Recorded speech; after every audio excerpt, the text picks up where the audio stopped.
यीशु मसीह के मधुर और मीठे नाम में सबको जय मसीह की मेरा प्यार भरा सलाम। हालेलुया। परमेश्वर की करुणा हमारे जीवन के लिए नई होती चली जाती है। इस नई और महान करुणा के लिए हम हृदय से परमेश्वर का धन्यवाद करते हैं, क्योंकि सचमुच मेरे प्रियो ये उसकी दया ही है कि हम जिंदों की जमीन पे हैं, जीवित है, सुरक्षित है और नया सवेरा आज हमने देखा है। ये उसकी दया और उसकी करुणा है, क्योंकि बहुत से लोग इस संसार में आए और बहुत से लोग कूच कर गए, चले गए संसार से, लेकिन हम यहाँ पर जिंदों की जमीन पर है, उसने हमें जीवित रखा है, उसकी दया है। हम परमेश्वर का धन्यवाद करते हैं। आइए मेरे प्रियो एक क्षण के लिए हम अपनी आंखों को बंद करेंगे, हम पवित्र आत्मा को पुकारेंगे, पवित्र आत्मा से कहेंगे, पवित्र आत्मा तू जैसे हमसे निरंतर बात कर रहा है, आज भी तू वैसे ही हमसे बात कर। हर एक जन अपनी आंखों को बंद करे, हर एक व्यक्ति अपनी आंखों को बंद करेगा, अपने हृदय पर हाथ रखकर पवित्र आत्मा को कहेगा, पवित्र आत्मा आज तू मेरे हृदय में आ, पवित्र आत्मा आज तू मेरे हृदय में आ, पवित्र आत्मा मेरे जीवन में, मेरे शरीर में, मेरे हृदय में, मेरे हर एक क्षेत्र में मुझे तेरी जरूरत है। पवित्र आत्मा तेरी अगुवाई के बिना मैं कुछ नहीं कर सकता। पवित्र आत्मा तू आ, क्योंकि पिता ने भी जब कहा, जब यीशु मसीह का स्वर्गारोहण हो रहा था मेरे प्रियो, मेरे अजीजों, तब यीशु ने कहा मैं जाता हूँ लेकिन तुम्हारे लिए एक सहायक भेजूंगा, अर्थात सत्य का आत्मा, पवित्र आत्मा, वो तुम्हें सत्य असत्य सही गलत के बारे में तुम्हें अगुवाई करेगा। क्या सही है क्या गलत है वो तुम्हें बताएगा। मेरे प्रियो, बिना पवित्र आत्मा के, बिना उस मित्र के, बिना उस सहायक के हम अपने जीवन के अंदर नहीं चल सकते। उस पवित्र आत्मा को पुकारे अपने हृदय में, पवित्र आत्मा से कहे तू आजा, पवित्र आत्मा तू आजा मेरी जिंदगी के अंदर। पवित्र आत्मा तेरे वचन पर चलना भी परमेश्वर मुझे तेरा आत्मा ही सिखाएगा। तेरे वचन के अनुसार मैं जीवन तेरी आत्मा के अनुसार ही जी सकता हूँ। पवित्र आत्मा तू मेरे जीवन में आ, मेरे हृदय में आ। पवित्र आत्मा मेरे खोए हुए आनंद को लौटा दे। पवित्र आत्मा उस प्रेम को लौटा दे जिस प्रेम से तूने मुझे छुआ, उस अभिषेक को लौटा दे जो मैं खो चुका हूँ, उस प्रेम को लौटा दे जो प्रेम मेरे अंदर से चला गया, उस आनंद को, उस खुशी को मेरे जीवन में तू लौटा दे। पवित्र हर एक जन पवित्र आत्मा से कहे, पवित्र आत्मा मेरे हृदय में आ, मेरे जीवन के अधूरेपन को, खालीपन को भर दे। पवित्र आत्मा मुझे तेरी जरूरत है। मेरे प्रियो, यदि आज पवित्र आत्मा आपके हृदय में आ जाए तो सब कुछ लौट आएगा, सब कुछ वापस आ जाएगा जो आप लोगों ने खो दिया है। पवित्र आत्मा से कहे मुझे क्षमा कर। पवित्र आत्मा मैंने जाने में अनजाने में तुझे शोकित किया है, तू मुझे क्षमा कर। पवित्र आत्मा लेकिन आज फिर एक बार फिर से मेरे अंदर आ जा, मुझे वो सामर्थ्य दे पवित्र आत्मा कि सदा सर्वदा मैं तेरे साथ चल सकूं। पवित्र आत्मा को अपने हृदय में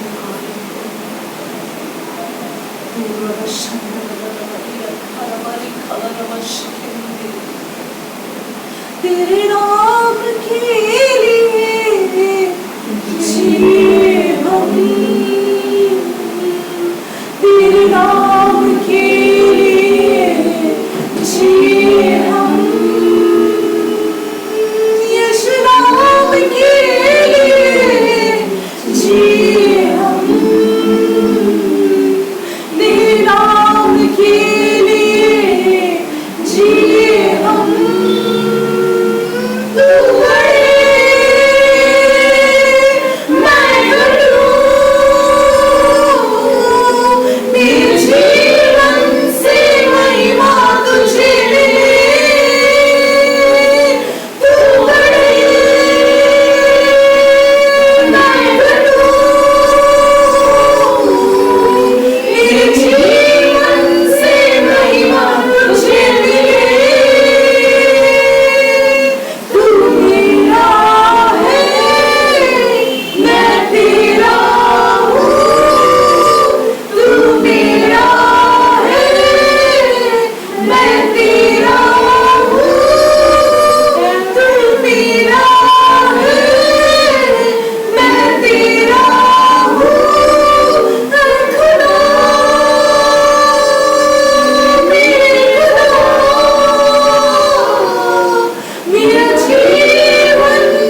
सचमुच हम अपने जीवन से ये दर्शाते हैं प्रभु दिल बड़े मेहनत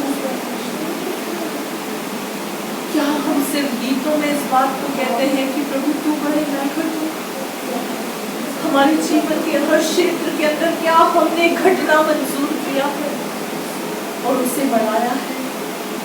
यदि हमारा जीवन आज्ञा पालन से भरा हुआ है तो अवश्य है कि हमने अपने जीवन के अंदर यूहन्ना के समान कहा है प्रभु तू बड़े मैं घट जाऊं।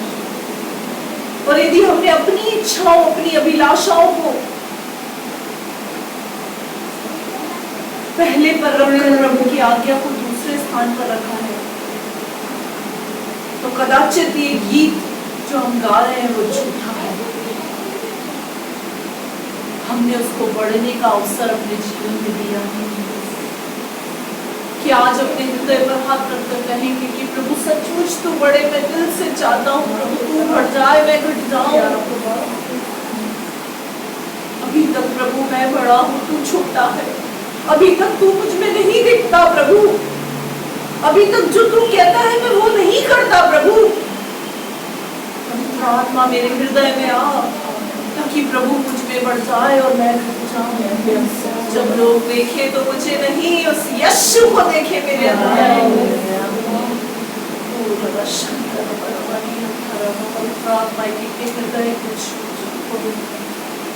अपने हृदय पर हाथ रखकर सचमुच कहे आज प्रभु तू बड़ी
सचमुच प्रभु जो हमने गीत गाया महज वो एक गीत ना होने पाए वो एक किताब होना चाहिए। ये हमारे दिल की बात होने पाए तो ये वो सच्चाई होने पाए हमारे जीवन की जो हमारी जिंदगी में आने वाले समय में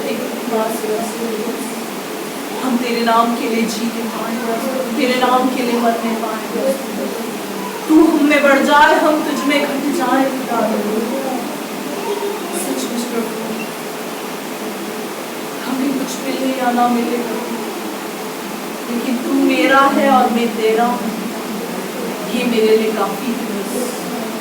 तू मेरी जिंदगी में मेरे जीवन के अंदर है प्रभु मेरे लिए यही काफी है।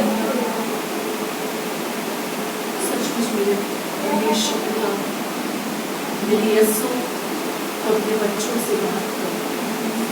ये बच्चे धार्मिकता के भूखे और प्यासे हैं प्रभु ने तृप्त कर खोले वे प्रभु जो वचन रूपी बीज आया बोया जाता पिता इनकी हृदय रूपी भूमि को तो उपज कर परमेश्वर पिता उपजाऊ बना पिता परमेश्वर ताकि वो जो बीज बोया जाता पिता वो शैतान चुराने ना पाए। उन अंधकार की शक्तियों को बीज चुराने वाली आत्मा को मैं यीशु के नाम से हटाओ कहती इसी समय डांटती शैतान तेरा कोई अधिकार नहीं इन बच्चों पर। मुझे आज्ञा देती यीशु के नाम से get out in the name of Jesus Christ। निकल जाए यहाँ से यीशु मसीह के नाम से। पवित्र आत्मा तेरा वचन एक एक की जिंदगी में सो गुना होगा। पवित्र आत्मा तू काम कर, पवित्र आत्मा तू काम कर, पवित्र आत्मा तू काम कर। हर डिस्टर्बेंस की आत्मा को, मन भटकाने वाली आत्मा को, अंधकार की शक्तियों को जो कार्य करती उसे मैं रोकती यीशु के नाम से धन्यवाद करती हूँ। मैं अपने आप को तेरे हाथों में सौंपती। पवित्र आत्मा मैं अपने आप को आपके हाथों में देती। मैं कुछ नहीं खुदा, जो भी है तू है मेरे परमेश्वर। ये लोग मुझे नहीं परमेश्वर तेरी आत्मा को सुनने पाए, मुझे नहीं तुझे सुनने पाए।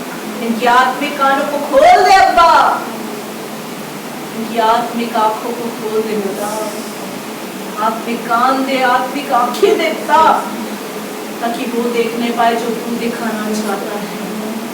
इनकी आत्मिक जुबान बना दे खुदा ताकि बोले तो जिस प्रकार तू बोलता था प्रभु, अनुग्रह बहता था, उसी प्रकार हमारी बोली से अनुग्रह बहने पाए। हालेलुया। थैंक यू मास्टर, धन्यवाद यीशु, यीशु के नाम आमीन। Hallelujah hallelujah. आइए वचन में आगे चलेंगे।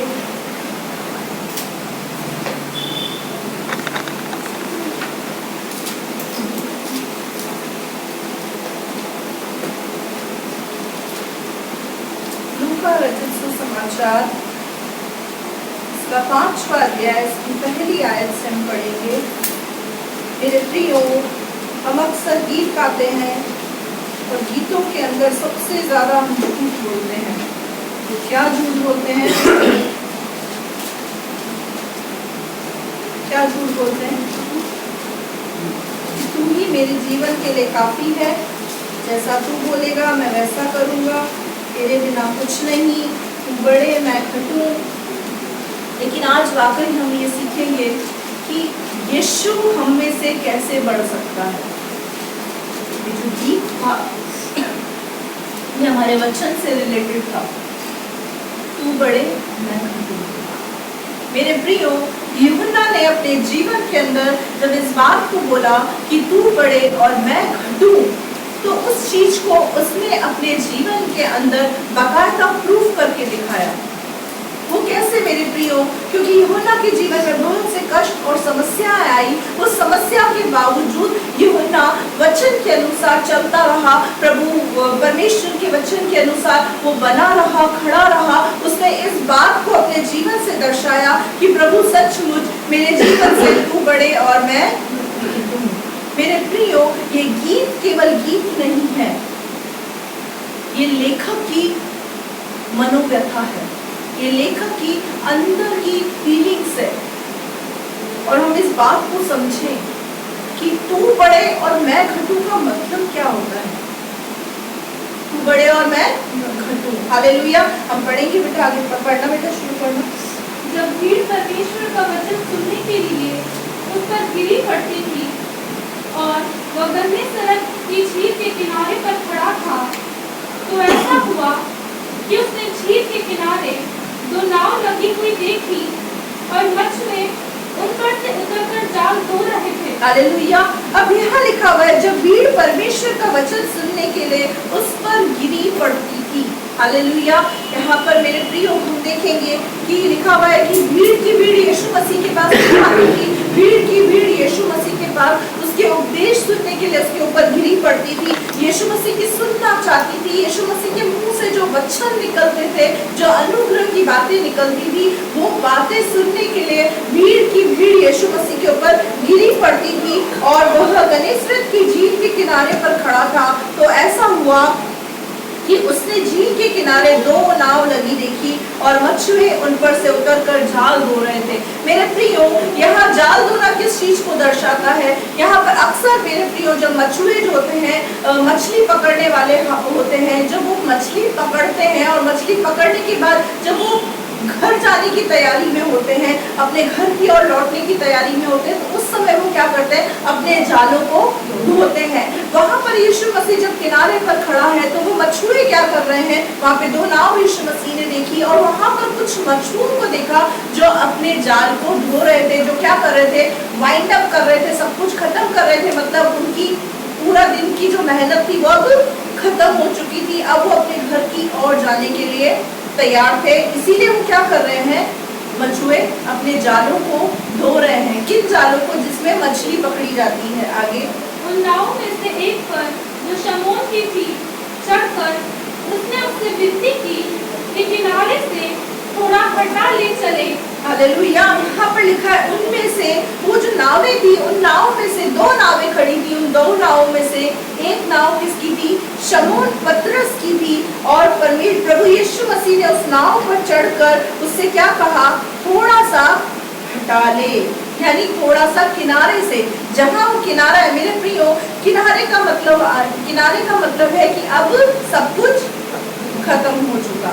यानी जिस जगह पर उनको पहुंचना था, वो मछली पकड़ने के बाद, इधर उधर घूमने के बाद, अपना सारा काम खत्म करने के बाद उन्होंने नाव किनारे पर लगाई और जाल धोने लगे कि बस अब जाल धोएंगे और हम अपने घर की ओर चले जाएंगे। यानी बिजनेस, जैसे मेरे प्रियो, जैसे एक बिजनेसमैन अपने काम से रात के समय अपने काम से शटर डाउन करता है, काउंटर अंदर करता है, जिस तरीके से वो अपने घर जाने की तैयारी करता है, उसी तरीके से ये मछुए भी इसी प्रकार की तैयारी कर रहे हैं। लेकिन यीशु मसीह शमौन पतरस की नाव पर चढ़कर खड़ा हो गया और क्या बोला उसको?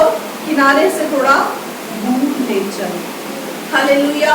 मेरे प्रियो, हमारी जिंदगी के अंदर बहुत बार ऐसे पड़ाव आते हैं जब हमारी नाव भी आकर किनारे पर खड़ी हो जाती है और हमें लगता है कि अब कुछ नहीं होगा।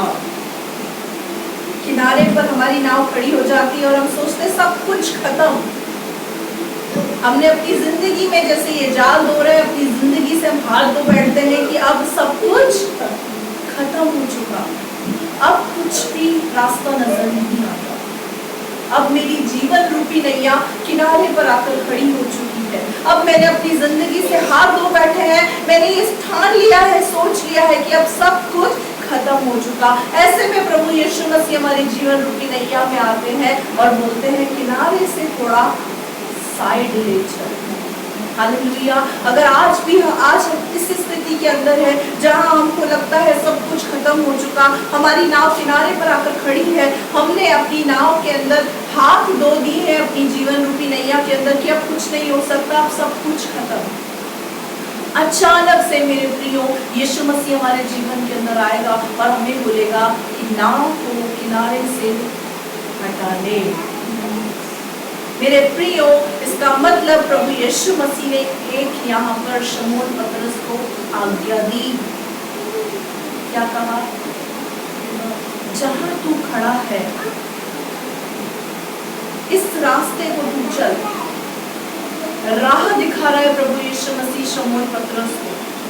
जब रास्ता प्रभु यीशु मसीह हमें दिखा रहा है, अगर यीशु कुछ कहने को कह रहा है, हमें कुछ करने को कह रहा है, तो यकीन माने उसके पीछे कुछ ना कुछ है। हालेलुया।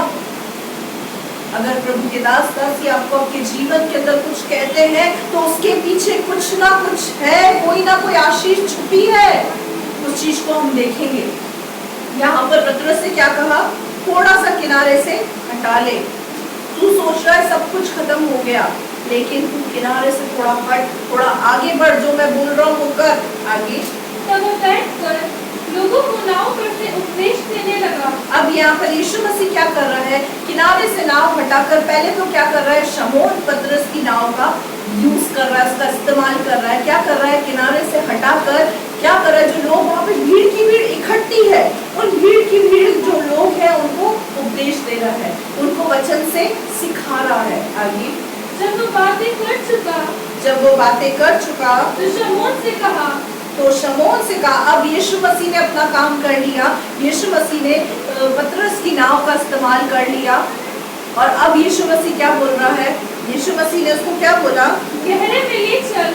जब वो बातें कर चुका तो उसने पतरस से कहा कि गहरे में ले चल। हालेलुया।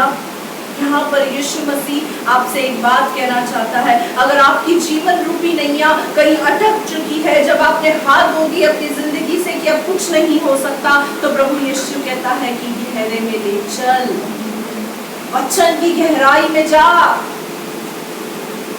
मेरे प्रेम की गहराई में डूब जा। जब सब कुछ खत्म हो जाए मेरे प्रियो, तब कहना कि यीशु तू अभी भी मौजूद है। हालेलुया। आज हमारी जीवन रूपी नैया के अंदर शायद बहुत सी परिस्थितियां हैं, हमने भी अपनी नाव को किनारे पर खड़ा करके हाथ मल लिए हैं, जैसे मछुओं ने जाल धो दिए थे, हमने अपने हाथ धो दिए कि अब कुछ नहीं हो सकता।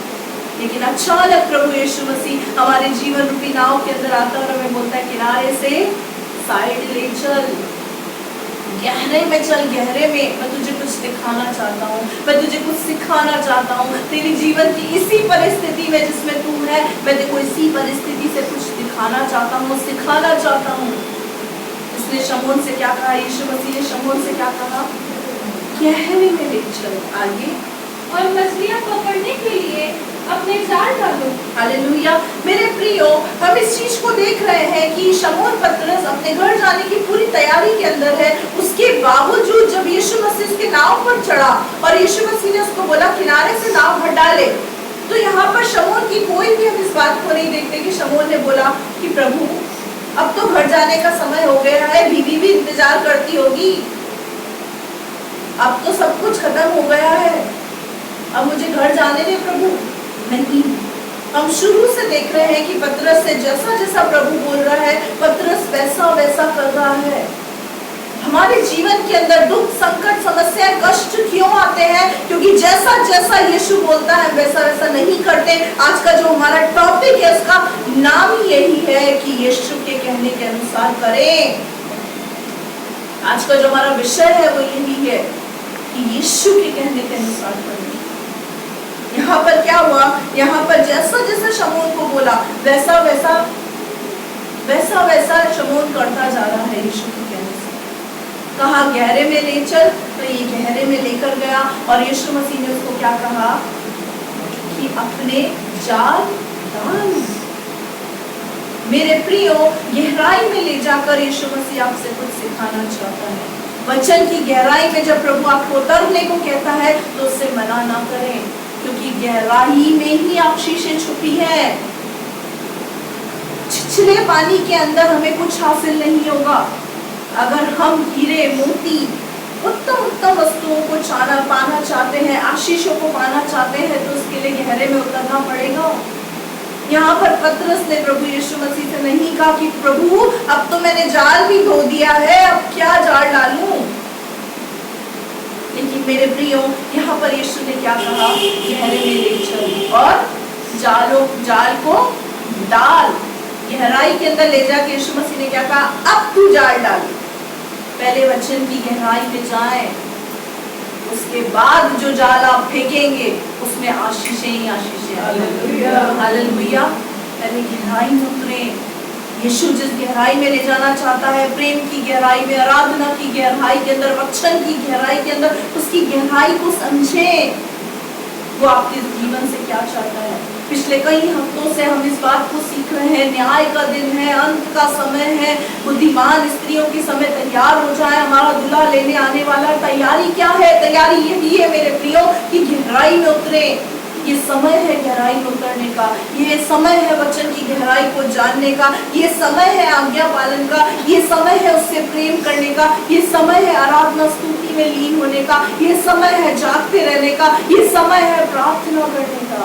हालेलुया। अभी क्या हुआ बेटा? शमौन ने उसको उत्तर दिया, हे स्वामी, हमने सारी रात मेहनत की और कुछ न पकड़ा, तो भी तेरे कहने से जाल डालूंगा। शमौन ने उसको उत्तर दिया, हे स्वामी, हमने सारी रात मेहनत की। जैसा कि हम अपने जीवन के अंदर बोलते हैं, हे गुरु, हे स्वामी, मैंने अपनी जिंदगी की सारी जिंदगी मेहनत की, लेकिन कुछ भी हाथ नहीं आया। उसी प्रकार पतरस अपने दिल के दुख को, अपनी व्यथा को यीशु मसीह के साथ क्या कर रहा है? बांट रहा है, शेयर कर रहा है। उसको क्या बोल रहा है? प्रभु, हमने सारी रात मेहनत की, हमने सुबह से लेकर रात तक सारी रात हमने मछली पकड़ने के लिए क्या की? मेहनत की, लेकिन क्या हुआ? और कुछ ना पकड़ा। मछली तो छोड़ प्रभु, जिंदी मछली तो छोड़ प्रभु, मरी मछली भी हमारे हाथ नहीं आई। करोड़ तो छोड़ प्रभु, हजारों में ही नहीं खेल पाए हम। हमने सारी जिंदगी मेहनत की, हमने सारी रात मेहनत की, लेकिन कुछ हाथ नहीं आया। हम अपने जिंदगी के अंदर सब कुछ करके देख लिया प्रभु, लेकिन हमें कुछ हाथ नहीं आया। तब प्रभु क्या कहता है? तब प्रभु उसको बोलता है, तो भी यहाँ पर पतरस की बात को गौर से सुने। हमने प्रभु सारी रात मेहनत की। यहाँ पे पतरस यीशु मसीह से कोई भी वाद विवाद नहीं कर रहा, कोई आर्ग्यूमेंट नहीं कर रहा।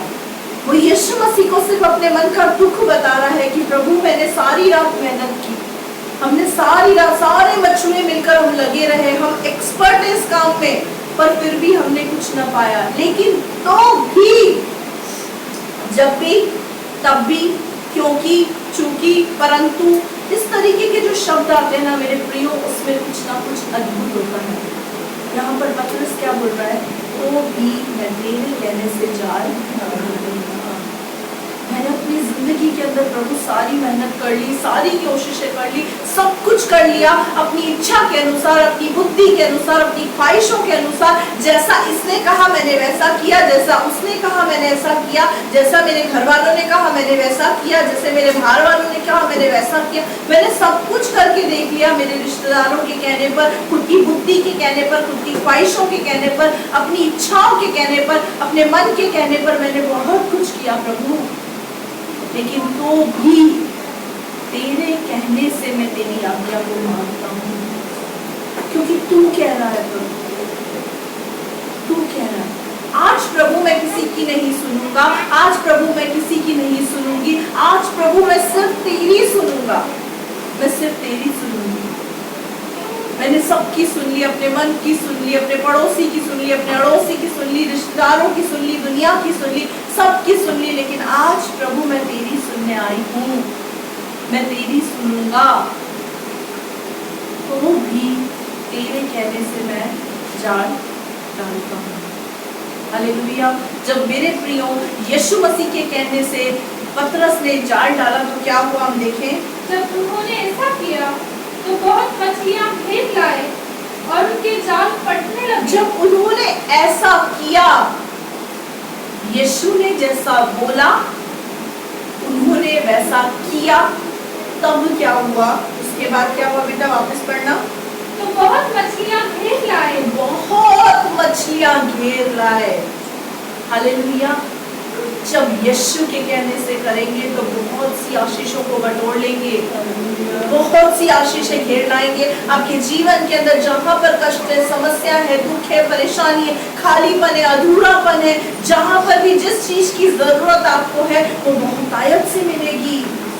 Hallelujah, hallelujah. क्योंकि यहाँ लिखा हुआ है कि उसने कहा प्रभु हमने सारी रात मेहनत की लेकिन कुछ ना पाया। यहाँ पर पतरस ने ये नहीं कहा प्रभु हमने सारी रात मेहनत की लेकिन हमने सिर्फ एक ही मछली पाई। यहाँ पर क्या है रिजल्ट? जीरो।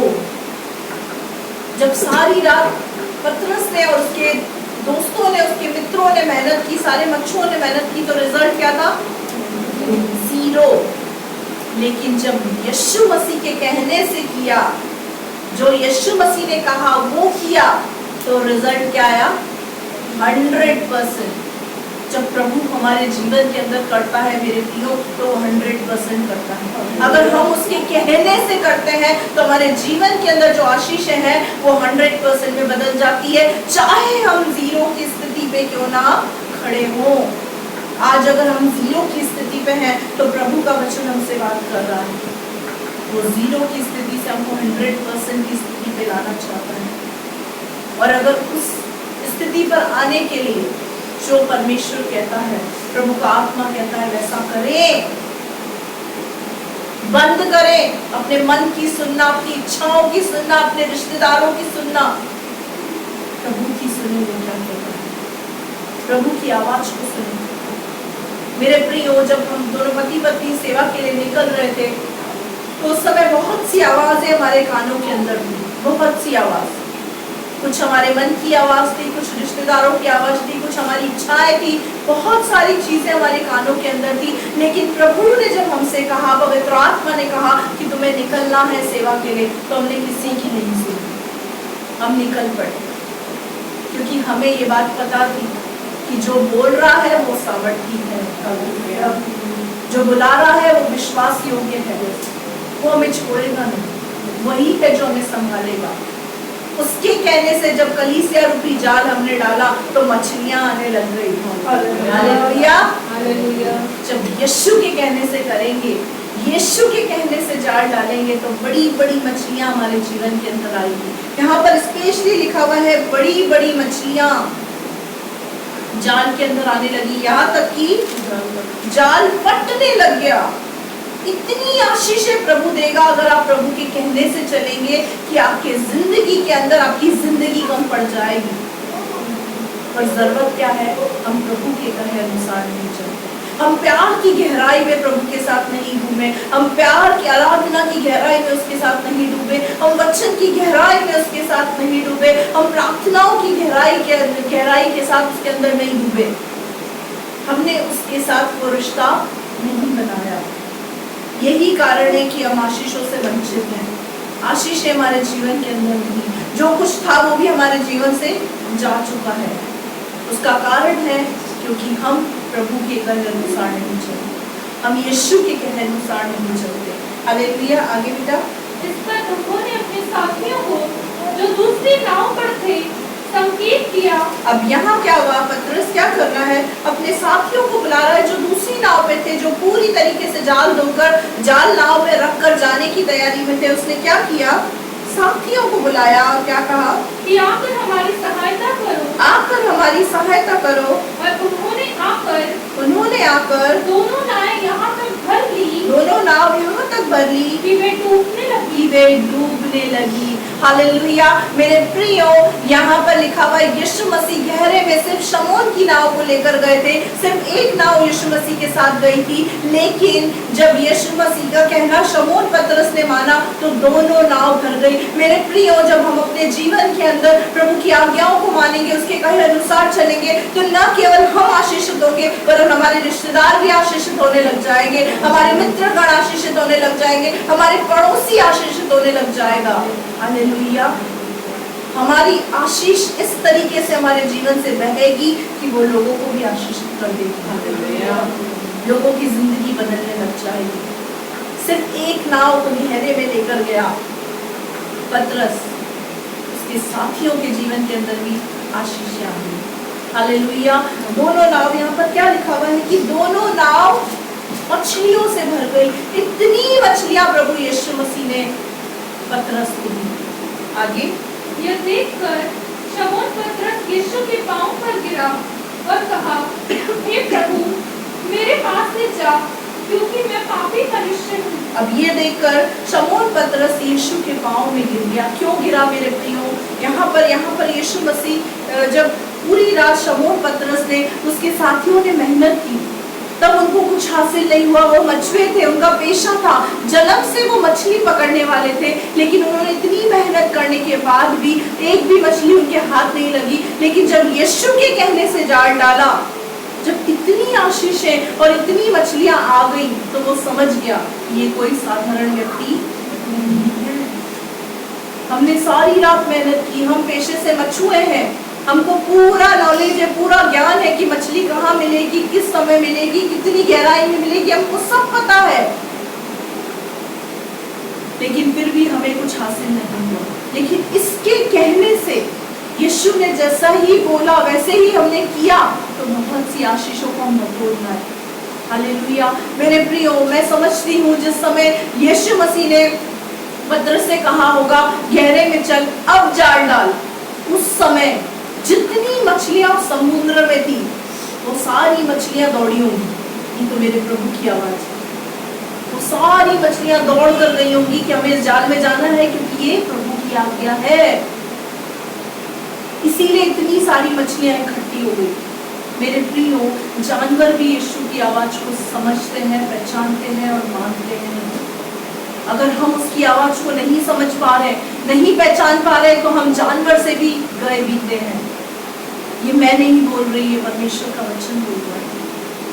अगर हम परमेश्वर के वचन को नहीं समझ पा रहे, नहीं जानते हैं, और जानते हुए भी पाप करते हैं, पापों में हैं, जानते हुए भी गलत रास्ते पर चल रहे हैं, तो हम जानवरों से भी गए बीते हैं।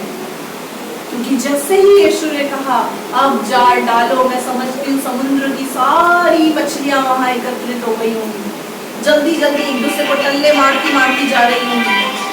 तो सारी मछलियां एक दूसरे को टल्ले मार रही होंगी, हट मैं पहले जाऊंगी, हट मैं पहले जाऊंगी, मेरे प्रभु की आवाज है, मैं पहले जाऊंगी। हालेलुया। क्या मेरे प्रियो, हम अपने जीवन में प्रभु यीशु मसीह की आवाज को इतना महत्व देते हैं? क्या हम यीशु मसीह की आवाज को इस रीति से सुनते हैं? यहाँ पतरस इस बात को देखकर समझ गया कि ये कोई साधारण व्यक्ति नहीं है। इसीलिए उसने क्या कहा, प्रभु तू मेरे सामने से दूर चला जा, क्योंकि मैं पापी मनुष्य हूँ, क्योंकि मैं पापी मनुष्य हूँ। जैसा जैसा यीशु ने शमौन पतरस से कहा, वैसा वैसा शमौन पतरस करता गया। क्यों? क्योंकि यीशु मसीह, क्योंकि शमौन इस बात को समझ चुका था कि अगर ये मुझसे कुछ करने को कह रहा है, तो जरूर कुछ ना कुछ इसके पीछे बात है। अगर ये मुझसे कुछ करने को कह रहा है, तो जरूर कुछ ना कुछ आशीष मेरे जीवन के अंदर ही मुझे देगा। क्या हमारे जीवन के अंदर ये विश्वास है कि प्रभु हमको कुछ करने को कह रहा है, तो वो कुछ ना कुछ हमारे जीवन में करेगा? हालेलुया। हम पढ़े मत्ती सुसमाचार का 10वें अध्याय की 27वीं आयत। मेरे प्रियो, पतरस ने सारी रात मेहनत की, लेकिन कुछ भी ना पाया। वो अपनी जिंदगी से वो जाल धोकर इस बात को दर्शा रहा है कि उसने उस दिन से हाथ धो बैठा कि अब कुछ भी हाथ नहीं लगेगा। इसी प्रकार अगर हम जीवन रूपी नैया के अंदर हम भी हताश हो गए, निराश हो गए, और हमने भी अपने हाथों को धो दिया है कि कुछ नहीं होगा, तो प्रभु का एक वचन आपसे बात करना चाहता है। मरकुस 10:27। यीशु ने उनकी ओर देखकर कहा, यीशु ने उनकी ओर देखकर कहा, मनुष्य से तो ये नहीं हो सकता, मनुष्य से तो ये नहीं हो सकता, परंतु परमेश्वर से हो सकता है, परंतु परमेश्वर से हो सकता है। हालेलुया। अब यही आयत एक और जगह से पढ़ेंगे, लूका 18:27।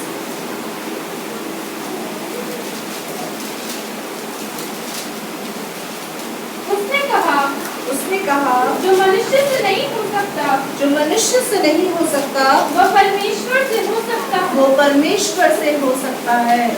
हालेलुया।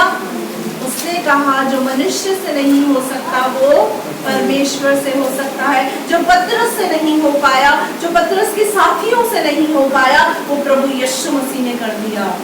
Hallelujah, hallelujah. लेकिन कब मेरे प्रियो? जब यीशु की आवाज को पतरस ने सुना। अगर यीशु की आवाज के अनुसार पतरस नहीं करता, तो वो खाली हाथ ही अपने घर को लौटता। अगर हम अपनी जिंदगी के अंदर आशीषों से वंचित रहना चाहते हैं, तो यीशु की आवाज पर हम ध्यान नहीं देंगे। अगर हम अपने जीवन के अंदर आशीषों को पाना चाहते हैं, तो यीशु की आवाज को सुने और उसके अनुसार चलें। हालेलुया। एक और आयत पढ़ेंगे, उत्पत्ति 18:14।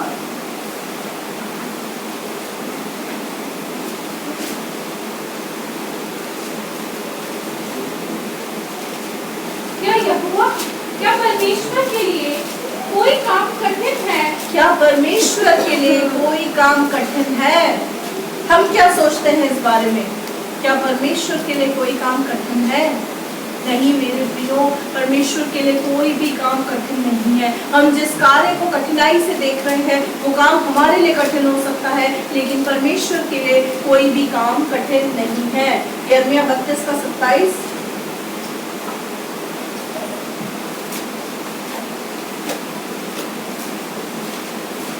यिर्मयाह 32:27।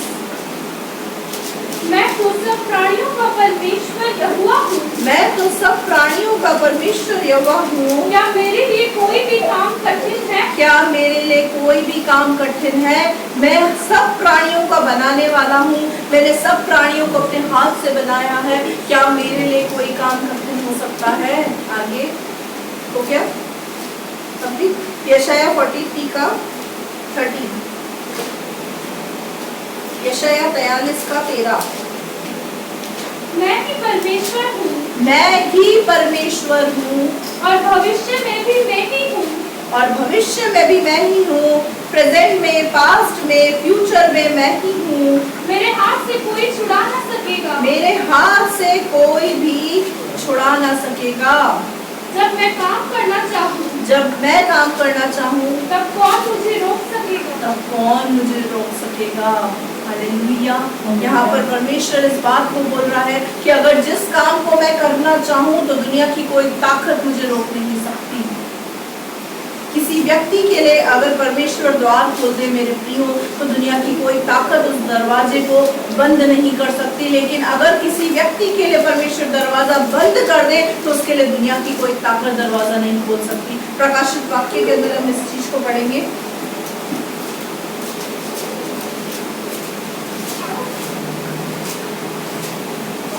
प्रकाशित वाक्य 3 का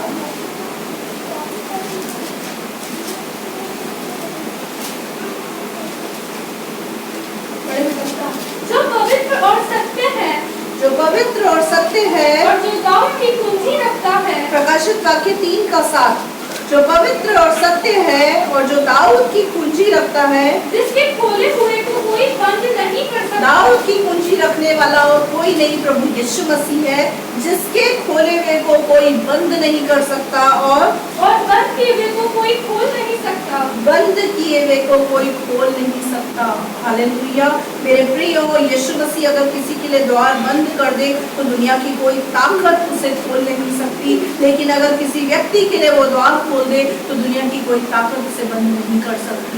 ऐसा कुछ ना करें कि उसका द्वार हमारे लिए बंद हो जाए, क्योंकि अगर उसने द्वार बंद कर दिया मेरे प्रियो, तो दुनिया की कोई ताकत हमारे लिए द्वार नहीं खोल सकती। नूह के समय में जहाज का द्वार परमेश्वर ने बंद किया था। ये इस बात को हम जानते हैं। नूह के समय में जहाज का द्वार किसने बंद किया था? परमेश्वर ने बंद किया था। और 5 बुद्धिमान स्त्री और मूर्ख स्त्रियों के समय में जो विवाह का द्वार था वो किसने बंद किया था? विवाह के घर में जाने के बाद प्रभु यीशु मसीह ने। दूल्हे ने विवाह का घर लॉक कर दिया तो वो खुल नहीं सका। उसके बंद किए हुए को कोई खोल नहीं सकता, उसके खोले हुए को कोई बंद नहीं कर सकता। शमौन के लिए जो रास्ता खोला आशीषों का, तो प्रभु यीशु मसीह ने खोला। तो दुनिया की कोई ताकत उसको बंद नहीं कर पाए। इसीलिए लिखा हुआ है कि जब वो काम करना चाहे तो उसे कोई नहीं रोक सकता। वो जो करना चाहे उसे कोई नहीं रोक सकता। हालेलुया। हो गया बेटा? मत्ती 25 का 26।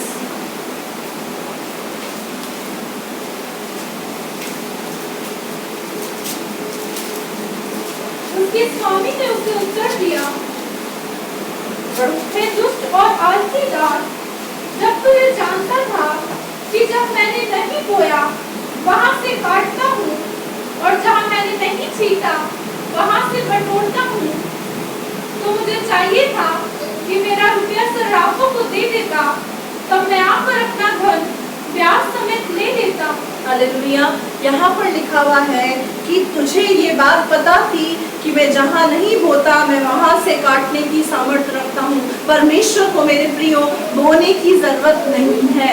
वो जहाँ नहीं बोता वहां से भी काटने की सामर्थ्य रखता, और जहाँ वो नहीं छीटता वहां से भी बटोरने की ताकत रखता है। हालेलुया। परमेश्वर के लिए कोई भी कार्य असंभव नहीं है। जहाँ सब कुछ खत्म हो जाता है वहां से नया शुरू करने की वो ताकत रखता है। लेकिन किसके लिए?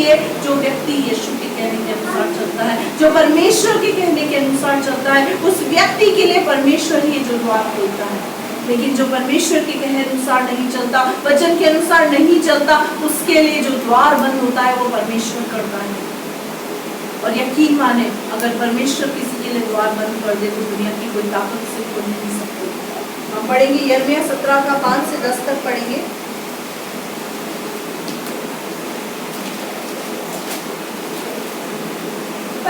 परमेश्वर यूं कहता है, श्रापित है वो पुरुष जो मनुष्य पर भरोसा रखता है। श्रापित है वो मनुष्य जो मनुष्य पर भरोसा करता और मनुष्य की आवाज को सुनता, आगे, और उसका सहारा लेता और है। उसका सहारा लेता है। परमेश्वर आत्मिक मुद्दों के अंदर अगर हम मनुष्य का सहारा लेंगे तो हम श्रापित हैं। अपने जीवन के क्षेत्र के अंदर हम मनुष्य का सहारा लेंगे, अगर हमारा भरोसा मनुष्य पर है तो परमेश्वर का वचन कहता है कि हम श्रापित हैं। आगे, जिसका मन परमेश्वर से भटक जाता है, ऐसा व्यक्ति जिसका भरोसा मनुष्य पर है वो क्या होता है, वो परमेश्वर से भटक जाता है। वो अपने रास्ते से भटक चुका है, वो अपने रास्ते से हट चुका है, उसको भी ये नहीं पता कि उसने रास्ता चेंज कर दिया है।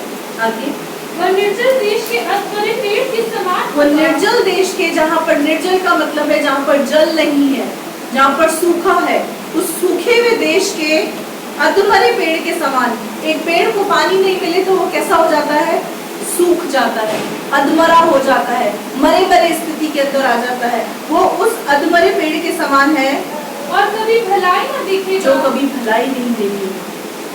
जो मनुष्य पर भरोसा करता है वो श्रापित है। जो मनुष्य का सहारा लेता है वो एक ऐसा व्यक्ति बन जाएगा जिसके जीवन के अंदर कोई भी आशीष, कोई भी सुख, कोई भी शांति नहीं रहेगी। वो कभी भी भलाई को न देखेगा। उसके जीवन के अंदर जल किस चीज को दर्शाता है, जल आशीष को दर्शाता है, सुख को दर्शाता है, हालेलुया, हरियाली को दर्शाता है। आगे, वो किसी भी प्रकार की भलाई नहीं देखेगा क्योंकि उसका भरोसा मनुष्य पर है। और वह निर्जल और निर्जल तथा लोन छाई भूमि पर बसेगा। वो निर्जल जहाँ पर जल नहीं, निर्जन जहाँ पर कोई नहीं, लोन छाई भूमि पर बसेगा। एक ऐसी जगह पर वो व्यक्ति बसेगा जहाँ पर उसको कुछ भी हासिल नहीं होगा। आगे, धन्य है वह पुरुष, धन्य है वो मनुष्य जो परमेश्वर पर भरोसा रखता जिसका है, भरोसा प्रभु यीशु मसीह पर है, जिसका भरोसा परमेश्वर पर है। वो कैसा होगा, जिसने परमेश्वर को अपना आधार माना हो, जिसने परमेश्वर के वचन को अपना आधार माना है। क्योंकि यूहन्ना 1:1 में लिखा है, मेरे प्रियो, आदि में वचन था, वचन परमेश्वर के साथ था, वचन ही परमेश्वर है। ये जो वचन है जिसको हम पढ़ रहे हैं यही परमेश्वर है। अगर ये वचन के कहे अनुसार हम नहीं करते तो इसका मतलब हम परमेश्वर की आवाज के अनुसार नहीं चल रहे। ये वचन ही परमेश्वर है। परमेश्वर आधी रात को स्वर्गदूत के द्वारा आकर हमसे बात करेगा, ऐसा नहीं होगा। ये वचन ही है जिसके द्वारा परमेश्वर आपसे बात करता है। और अगर हम इस वचन को हल्के में लेते हैं तो हम परमेश्वर को हल्के में ले रहे हैं। अगर हम वचन का निरादर करते हैं तो हम परमेश्वर का निरादर करते हैं। यहाँ पर लिखा है, वो व्यक्ति जो परमेश्वर पर भरोसा रखता, उसने अपने आधार परमेश्वर को माना है, परमेश्वर के वचन को माना है, वचन के अनुसार जीवन को जीता है। वो व्यक्ति वो कैसा होगा, वो उस वृक्ष के समान होगा, वो उस वृक्ष के समान होगा, उस पेड़ के समान होगा जो नदी के किनारे लगा हो, जो नदी के किनारे लगा हो, यानी जिसको दिन रात पानी मिलता हो, जल मिलता हो, जिसके पत्ते फलदार हो। आगे, और उसकी जड़ जल के पास फैली हो, उसकी जड़ जल के पास फैली हो, मतलब उसके जीवन के अंदर कहीं से कहीं तक कोई सूखापन नहीं आ सकता, क्योंकि उस व्यक्ति का भरोसा परमेश्वर पर है। उसने अपने वचन को, परमेश्वर के वचन को अपने जीवन का आधार बनाया है। तो वो कैसा होगा, जल के पास होगी, उसकी जड़ें किनारे पर लगी होंगी। आगे, जब धूप होगी, जब धूप होगी, यानी कोई दुख, कोई संकट, कोई समस्या अगर उस व्यक्ति के जीवन में आएगी तब उसको न लगेगी, तो उसको लगेगी ही नहीं।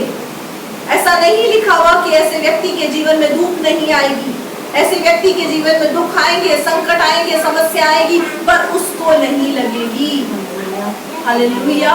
उस वृक्ष को पवित्र आत्मा अपनी सामर्थ से संभाले रहेगा। जल पवित्र आत्मा को दर्शाता है मेरे प्रियो। जिसकी जड़ें पवित्र आत्मा में होती है, जिस मनुष्य की जड़ पवित्र आत्मा में होती है, जो मनुष्य पवित्र आत्मा की अगुवाई के अनुसार, वचन के अनुसार चलता है, वो व्यक्ति, उसके जीवन में जब दुख, संकट, समस्या आएगी तो वो उसको लगेगी नहीं। आगे, उसके पत्ते हरे रहेंगे, उसके पत्ते हरे भरे रहेंगे, यानी उसके पत्ते पीले नहीं पड़ेंगे, उसके पत्ते मुरझाएंगे नहीं, उसके चेहरे की रंगत कभी खत्म नहीं होगी। आगे, और सूखे वर्ष में भी यानी अकाल में भी, ऐसी स्थिति में जिस स्थिति के आज अंदर हम चल रहे हैं, उनके विषय में कुछ चिंता ना होगी। भले ही बिजनेस हो, जॉब हो, कुछ हो या ना हो, लेकिन परमेश्वर कहता है सूखे वर्ष में भी उसके लिए किसी भी प्रकार की कोई चिंता नहीं होगी। क्यों नहीं होगी? क्योंकि वह तब भी फलता रहेगा। तब भी परमेश्वर एक ऐसे व्यक्ति को फलवंत रखेगा, आशीषित रखेगा। हालेलुया। आगे, मन तो सब वस्तुओं से अधिक धोखा देने वाला होता है। मन तो सब वस्तुओं से अधिक धोखा देने वाला है। जो हमारा मन है वो धोखेबाज है, वो हिल्लेबाज है। आगे, उसमें असाध्य रोग लगा है। उसमें असाध्य रोग मतलब उसका कोई इलाज नहीं है। हमारे मन का कोई भी इलाज नहीं है, उसको तो एक रोग लगा है, उसको बीमारी लगी है। आगे, उसका भेद कौन समझ सकता है? उसका भेद कौन समझ सकता है? जब हम बोलते हैं कि मुझे प्रार्थना करने का मेरा मन नहीं हो रहा, वचन पढ़ने का मेरा मन नहीं करता, आराधना में आने का मेरा मन नहीं करता, परमेश्वर की इस आज्ञा को पूरा करने का मेरा मन नहीं करता, तो मेरे प्रियो, बाइबल इस बात को बोलती है मन सबसे बड़ा धोखेबाज है। ये मन ही है जो हमें किसी दिन ले डूबेगा।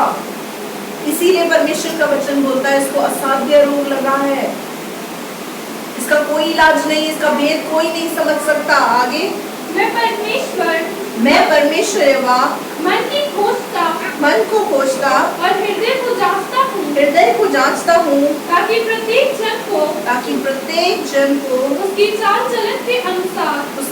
चलन के अनुसार अर्थात उसके कामों का फल दूं। मेरे प्रियो, हमारी चाल चलन के अनुसार, हमारे कामों के अनुसार परमेश्वर हमें फल देगा। यदि हम सोचें कि हम प्रभु यीशु मसीह पर विश्वास करते हैं तो हम जैसे मर्जी में आए वैसे चल सकते हैं, हमें कुछ नहीं होगा, तो ये हमारी गलतफहमी है। हमारे चाल चलन के अनुसार, हमारे कामों के अनुसार परमेश्वर हमें फल देगा। जिस व्यक्ति का भरोसा परमेश्वर पर है, जिसने वचन को अपना आधार माना है, जिसने अपनी जड़ों को पवित्र आत्मा में मजबूत किया है और जो यीशु मसीह के कहे अनुसार चलता है, वो व्यक्ति आशीषित होगा। चाहे उसकी जिंदगी में सब कुछ खत्म हो जाए, चाहे उसकी नाव किनारे पर आकर खड़ी हो जाए और उसने अपनी जिंदगी से हाथ भी क्यों ना धो बैठे हो, लेकिन यीशु के कहे अनुसार उसकी खत्म जिंदगी के अंदर दोबारा से हरियाली आ जाएगी। जहाँ सब कुछ खत्म हो जाएगा वहां से प्रभु नया उत्पन्न करेगा। हालेलुया। हम पढ़ेंगे रोमियो 4:17।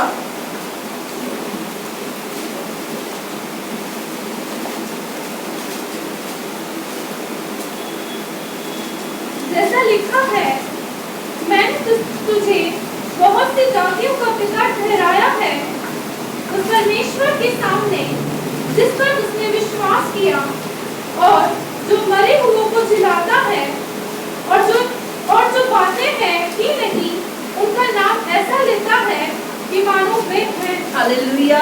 मेरे प्रियो, परमेश्वर हमारा जिस पर हम विश्वास करते हैं वो मरे हुओं को जिलाने वाला परमेश्वर है। जहाँ सब कुछ खत्म हो जाता है वहां से नया उत्पन्न करने की ताकत रखता है, और जो चीज है ही नहीं उसका नाम मानो ऐसा लेता है कि वो है, यानी उसके लिए कोई कार्य असंभव नहीं है। वो असंभव को भी संभव करने की ताकत रखता है। 4 दिन के मुर्दा लाजर को भी जिंदा करने की ताकत रखता है। जब सब कुछ खत्म हो जाए उस समय भी नया करने की ताकत रखता है। एक ऐसे परमेश्वर पर हम भरोसा करते हैं, ऐसे परमेश्वर की हम आराधना करते हैं, और ऐसे परमेश्वर के विषय में अब्राहम लिख रहा है, ऐसे परमेश्वर के विषय में अब्राहम कह रहा है कि मैं जिस परमेश्वर पर भरोसा करता हूँ वो जहाँ कुछ भी नहीं वहां से नया उत्पन्न करने की ताकत है। हालेलुया।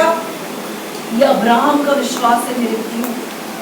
जो हम विश्वासियों का पिता है उसका विश्वास है कि जहाँ कुछ भी नहीं वहां से वो उत्पन्न करने की ताकत रखता है। मेरे प्रियो, अब्राहम को परमेश्वर ने जब आज्ञा दी तो परमेश्वर के वचन के अनुसार, मैंने आपको बीते कई हफ्तों पहले इस बात को बताया है कि वहां पर लिखा हुआ है कि अब्राहम परमेश्वर के कहे अनुसार चला। सुनना और करना उसमें अंतर है। सुनते सब है, लेकिन परमेश्वर की दृष्टि उस पर पड़ती है, परमेश्वर की आशीष उस व्यक्ति के जीवन में उतरती है जो परमेश्वर के वचन को सुनता है और उसके अनुसार करता है, वचन के अनुसार चलता है। शमौन सिर्फ यीशु की बात सुनता और यीशु को अवॉइड करके अपने घर की ओर निकल जाता तो क्या वो बड़ी बड़ी मछलियों से भरी 2 नाव भर सकता था? क्या आशीषें उसके जीवन में आ सकती थी? शमौन ने यीशु की बात को सुना और जैसा जैसा उसने बोला वैसा वैसा किया। आज्ञा पालन में तकलीफ होती है मेरे प्रियो, दुख आता है आज्ञा पालन में। किसी आज्ञा को मानना इतना आसान नहीं होता, हमारा मन उसे मानने नहीं देता, हमारी बुद्धि उसे मानने नहीं देती। लेकिन परमेश्वर का वचन कहता है, नीति वचन 3:5 के अंदर हम पढ़े,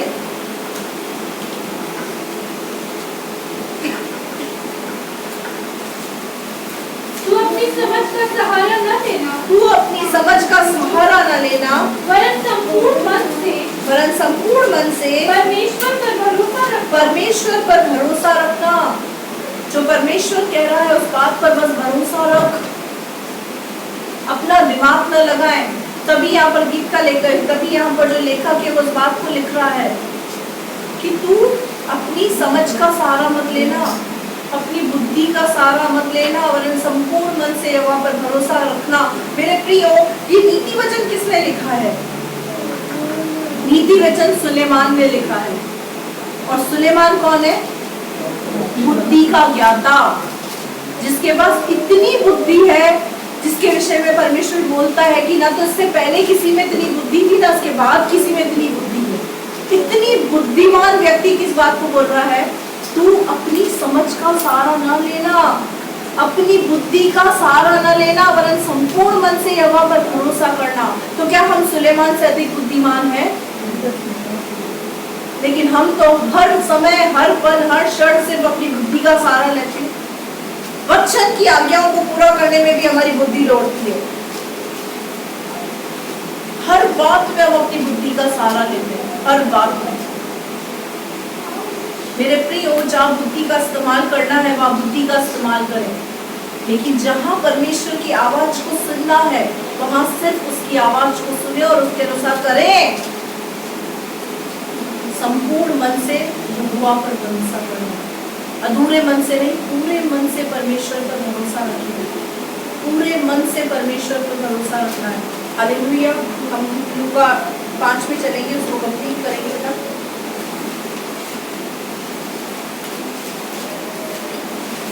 यहाँ पर मेरे प्रियो, पतरस इस बात को समझ गया कि जो व्यक्ति मुझसे बात कर रहा है वो साधारण व्यक्ति नहीं है। इसीलिए पतरस ने क्या कहा? प्रभु तू मेरे सम्मुख से दूर चला जा, क्योंकि मैं पापी मनुष्य हूँ। आगे, क्योंकि इतनी मछलियों के पकड़े जाने से उसे और उसके साथियों को बहुत अचंभा हुआ। इतनी मछलियों के पकड़े जाने से उसके और उसके साथियों को क्या हुआ? अचंभा हुआ। तो वो और उसके साथी क्या हो गए? अचंभे में आ गए कि इतनी मछलियां तो हमने आज तक कभी एक दिन में नहीं पकड़ी। इतनी मछलियों का टारगेट तो हम महीने में भी पूरा नहीं कर सकते, जितनी मछली एक दिन में हमने पकड़ी है। हालेलुया। यहाँ पर गिनती नहीं लिखी हुई, लेकिन लगभग 153 बड़ी बड़ी मछलियों को पकड़ा था इन्होंने। 153 बड़ी बड़ी मछलियाँ, छोटी छोटी आशीष नहीं। जब प्रभु के कहे अनुसार करेंगे तो प्रभु बड़ी बड़ी आशीष देगा। हालेलुया। प्रभु बेस्ट देगा, बेस्ट। कैसा देगा? बेस्ट देगा। हाथ ऐसे करके बोले, प्रभु बेस्ट देगा। जब प्रभु के कहने के अनुसार करेंगे तो वो हमें बेस्ट देगा। जहाँ रिजल्ट 0 होगा मेरे प्रियो, वहाँ 0 के आगे एक 0 और लगाकर, 1 लगाकर उसको 100% में बदल देगा। हालेलुया। और यहाँ पर आगे और पढ़े, और वैसे ही जब्दी के पुत्र याकूब और यूहन्ना को भी, जो शमौन के सहभागी थे, अचंभा हुआ।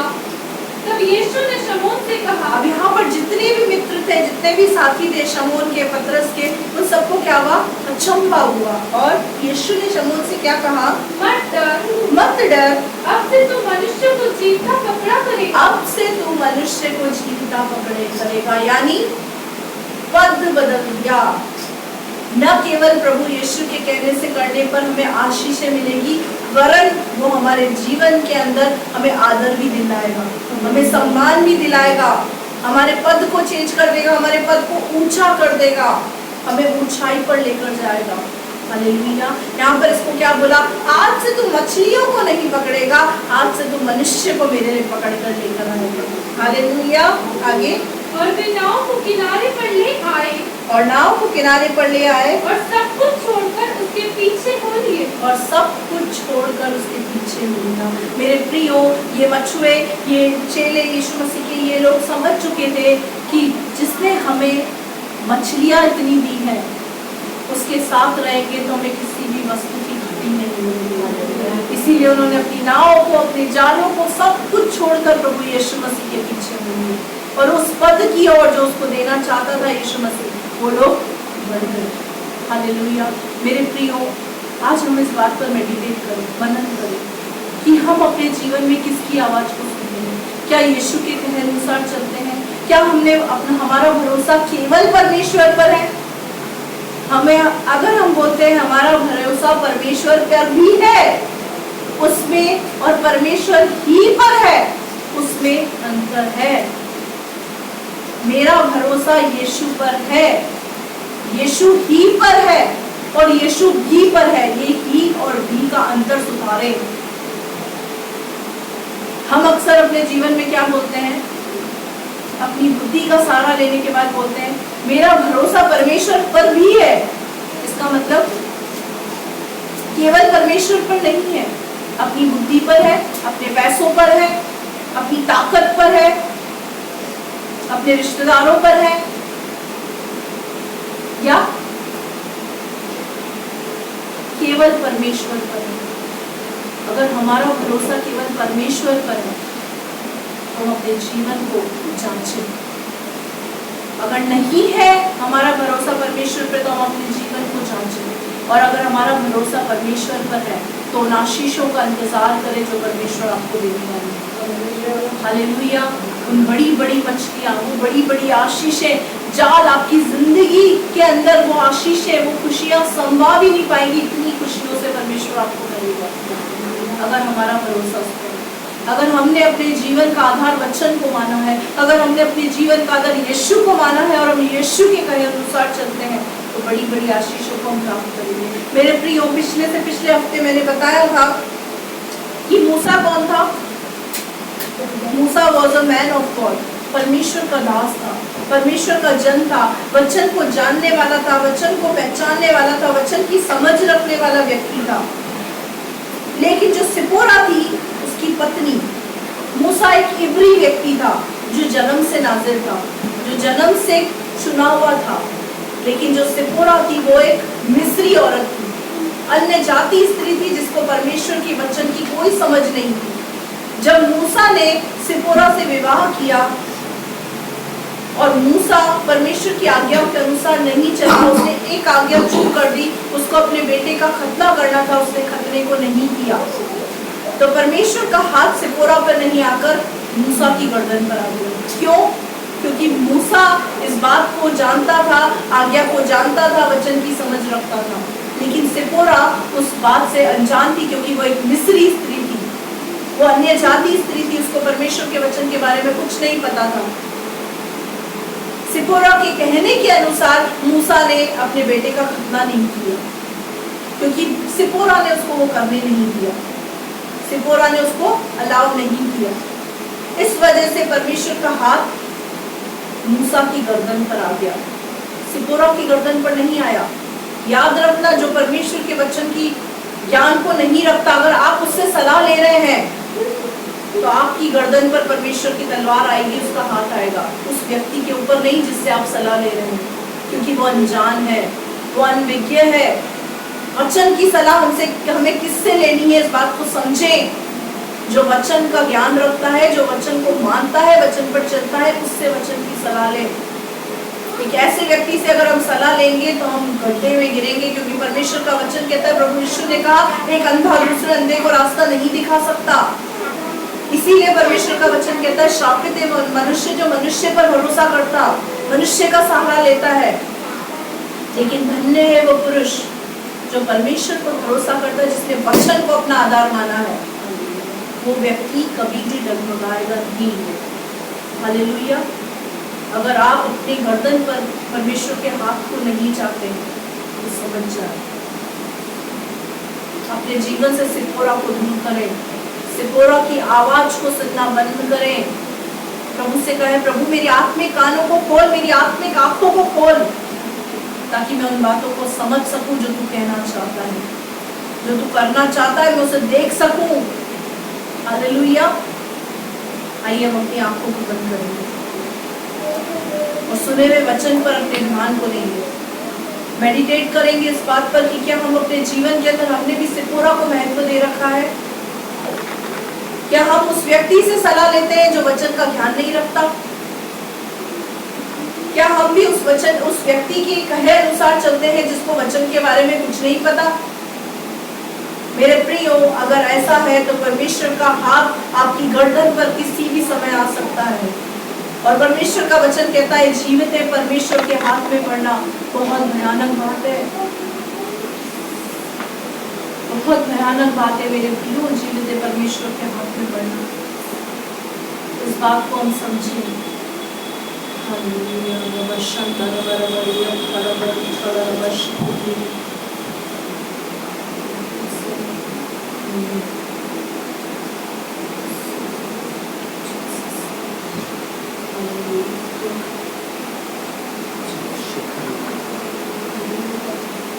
आइए मेरे प्रिय भाई और बहनों, अपनी आंखों को बंद करेंगे।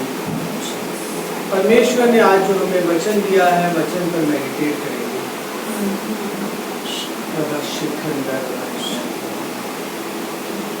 प्रभु का वचन सामर्थ्य, प्रभु सब कुछ कर सकते हैं, जो मनुष्य से नहीं हो सकता वो परमेश्वर कर सकते हैं। परंतु मेरे प्रिय भाई और बहन, अगर आप कहें, अगर आप गलत मार्ग की ओर हैं और अगर आप अजगर हो गए हैं, अगर आप कहें प्रभु मेरे मन को जांचता है, तो परमेश्वर का वचन यहाँ के लिए नहीं कहता कि प्रभु आपके मन को जांचता है, परंतु प्रभु आपके मन को जांचता है कि आपके मन में परमेश्वर के लिए किस स्थान है, किस पोजीशन पर परमेश्वर का स्थान है। क्या सर्वप्रथम है या दूसरा स्थान है?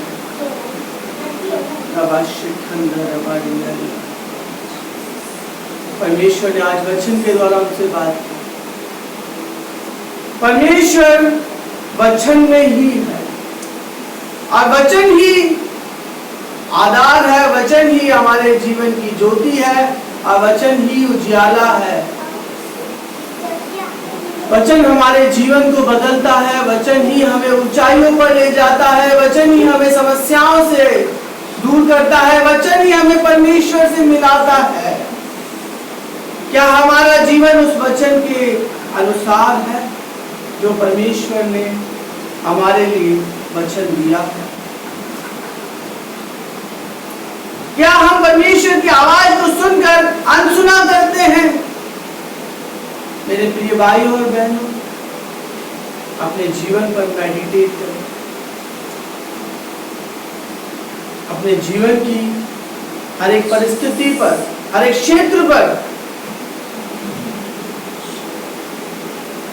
आज विचारें, आज सोचें। रबा शिखंद रबा यल्ला रबा रुहिल्ला। प्रभु आपका धन्यवाद करते, आपकी यहाँ बहुत अद्भुत हुजूरी है। आज सुबह से बहुत अद्भुत हुजूरी में आप हमें ले चले हैं, उसके लिए धन्यवाद। मेरे प्रिय भाई और बहनों, परमेश्वर का वचन हमसे कहता है समस्या आएगी तो सही, परंतु वो हमें टकरा के चली जाएगी, वो हम पर प्रबल न होगी। आज मेरे प्रिय भाई और बहनों, अगर आपके जीवन में कोई समस्या अगर प्रबल हो रही है, अगर वो समस्या अगर आप पर एक बड़ा प्रभाव डाल रही है, तो आपके जीवन के क्षेत्र में किस प्रकार की कमी है? आपने परमेश्वर के वचन का कहां पर आदर नहीं किया? मेडिटेट। ये समय है प्रभु से बात करें, प्रभु के वचन को आधार माने, प्रभु के वचन को सम्मान दे, अपने जीवन पर तर्क और वितर्क ना करे, वचन से तर्क वितर्क ना करे। क्योंकि परमेश्वर ने जब आपको जीवन दिया और इस जीवन में जब आशीषें दी, तब प्रभु ने आपसे तर्क और वितर्क न किया कि मैं तुझे आशीष क्यों दूं। परमेश्वर ने जब आपको सांसें दी, मुफ्त की सांसें दी, आज तक कोई हिसाब न किया। परमेश्वर ने आपसे कोई तर्क और वितर्क न किया। परंतु मेरे प्रिय भाइयों और बहनों, आज अगर आपके जीवन में परमेश्वर के वचन के खिलाफ कुछ तर्क और वितर्क, वो पाप को दर्शाता है, वो परमेश्वर से दूर करता है। अपने जीवन को बनाए। प्रभु की यहाँ बहुत अद्भुत उपस्थिति है। आप जिस भी स्थान पर बैठे हैं, प्रभु की बहुत अद्भुत मौजूदगी है। प्रभु आज आपके जीवन में एक अद्भुत कार्य करना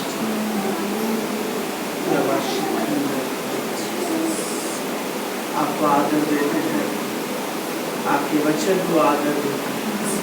वचन ही हमारा जीवन बन जाए।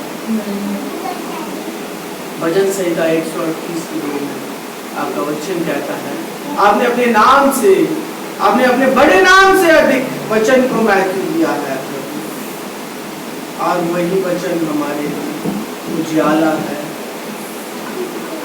हमारे लिए ज्योति है।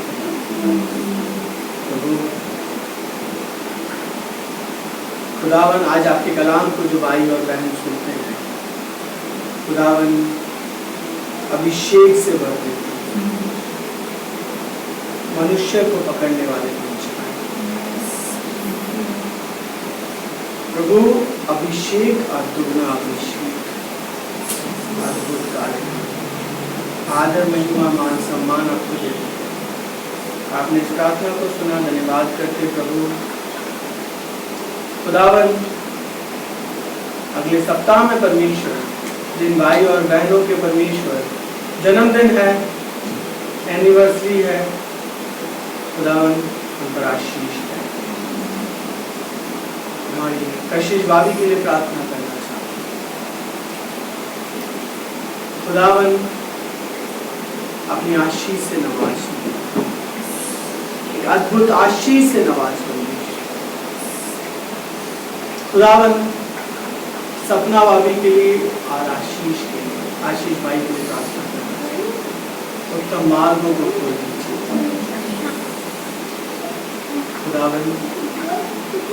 आपने इस प्रार्थना को सुना, धन्यवाद।